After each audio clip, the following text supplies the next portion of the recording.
মাত্র এক সপ্তাহের অভিযানে মহাকাশে গিয়েছিলেন ভারতীয় বংশোদ্ভূত মহাকাশচারী সুনিতা উইলিয়ামস। কিন্তু 2 মাস কাটতে চললেও এখনো পৃথিবীতে ফেরা হয়নি। সুনিতা এবং তার সহযাত্রী ব্যারি বুচ উইলমোর মহাকাশেই আটকে রয়েছেন।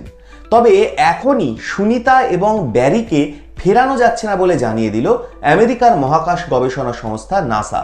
তাহলে কবে ফিরবেন তারা, সব বলবো এই গুরুত্বপূর্ণ প্রতিবেদন শেষ অবধি দেখুন। আমি দীপেন্দু, দ্য নিউজ বাংলা লাইভে আপনাদের স্বাগত জানাই।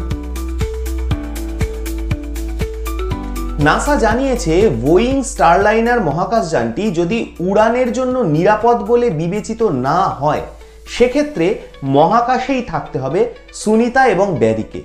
2025 সালের ফেব্রুয়ারি মাস নাগাদ পৃথিবীতে ফিরতে পারবেন তারা।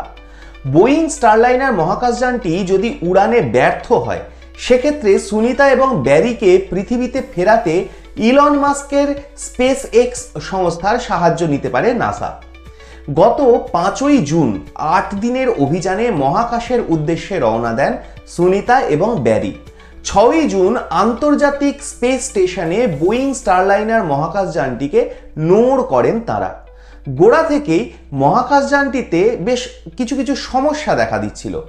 মহাকাশে গিয়ে মহাকাশযানটি থেকে হিলিয়াম চুইয়ে পড়তে থাকে, থ্রাস্টারও চালু করা যাচ্ছিল না। ফলে অভিযানের সময়সীমা শেষ হলেও পৃথিবীতে ফেরা হয়নি সুনিতা এবং ব্যারির।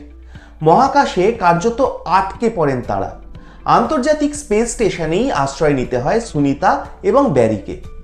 মহাকাশে দীর্ঘদিন থাকলে মহাকাশচারীরা যেই সমস্ত শারীরিক সমস্যার মধ্যে পড়েন, সুনিতা এবং ব্যারিও সেই সমস্যার মুখোমুখি হতে শুরু করেছেন। পেশি শিথিল হয়ে যাওয়া, হাড় ক্ষয়ে যাওয়া, এই সমস্ত সমস্যা শুরু হয়েছে তাদের। তবে এগুলো মহাকাশচারীদের কাছে খুবই চেনা এক অসুস্থতা।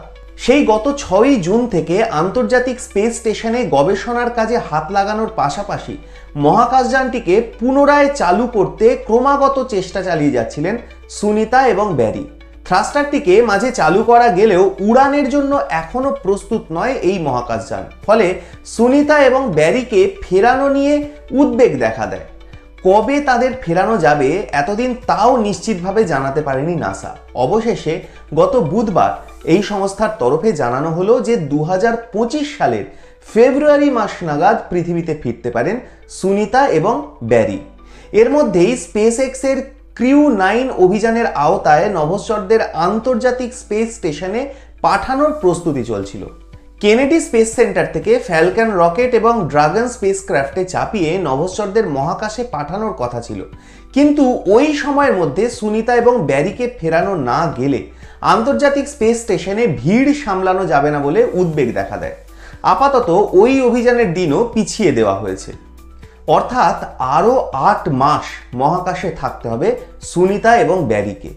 এত দীর্ঘ সময় মহাকাশে থাকার ফলে তাদের স্বাস্থ্যের উপর প্রভাব পড়তে পারে বলে মনে করা হচ্ছে। এই আবহে নাসা বিকল্প রাস্তাও খুঁজছে। সুনিতা এবং ব্যারিকে পৃথিবীতে নিরাপদে ফেরানোর জন্য স্পেস এক্সের ড্রাগন ক্যাপসুলের সাহায্য নেওয়ার কথাও ভাবছেন বিজ্ঞানীরা। আপাতত গোটা বিশ্বের নজর এখন মহাকাশে। সকলেই চাইছেন সুস্থভাবে পৃথিবীতে ফিরে আসুক সুনিতা এবং ব্যারি। আপনারা কি বলেন? আপনাদের মূল্যবান এবং গুরুত্বপূর্ণ মতামত জানান দ্য নিউজ বাংলা লাইভের কমেন্ট সেকশনে। আর দেখতে থাকুন দ্য নিউজ বাংলা লাইভ। দুর্নীতি রাজনীতির বাইরে এই ধরনের সব খবর জানতে চোখ রাখুন কেবলমাত্র দ্য নিউজ বাংলা লাইভে।